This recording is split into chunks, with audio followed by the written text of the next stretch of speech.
In the world-famous painting The Last Supper, there is an arm holding a knife hidden. It doesn't belong to anyone in the painting and seems to appear out of thin air. And this strange table leg is completely out of place with the surroundings, just like a color from some other work. In order to figure out the secrets of this painting, the professor took out a perspective ray and shone it on the canvas. The next moment, the truth covered by the paint emerged. One of the saints turned out to be a robot, and that table leg was exactly his mechanical foot. In the future, in the 31st century, after the legendary artist Leonardo da Vinci died, he left behind many precious paintings. The tuft of white hair in Fry's hand was the professor's most prized collection, the beard of Leonardo da Vinci. He put on the beard and joked with the professor.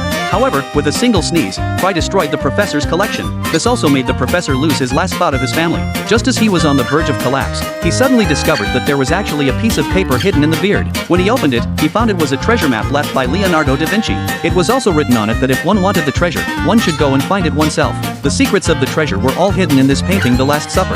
The professor and Fry immediately ordered Bender to get a copy of the painting, but Bender thought it was too troublesome, and directly dragged the original mural back to the company. The group of people immediately noticed several inconsistent points in the painting. With the help of the perspective ray, they successfully discovered the secrets hidden in the painting. The Saint Jacob turned out to be a robot. After a brief shock, in order to trace the clues, the professor and the others decided to go to Rome immediately and find the saint's tomb to explore it. As soon as they arrived at the destination in a spaceship, the local people gave them a warm welcome. However, their spaceship was directly damaged under control.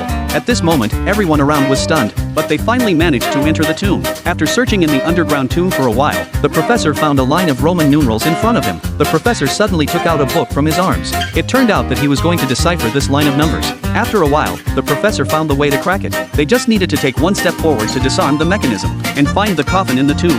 At this time, the robot Bender couldn't hold back any longer. Before lighting the candle, he took out a crowbar from his arms and opened the stone coffin. As the four of them held their breath and looked down, there was actually a robot lying inside. Even though there were no burial objects in the coffin, the greedy Bender still wanted to pry out the other's eyes and take them away. At this moment, a mouse suddenly started playing with a wheel. The next second, the robot suddenly recovered its energy and was successfully resurrected.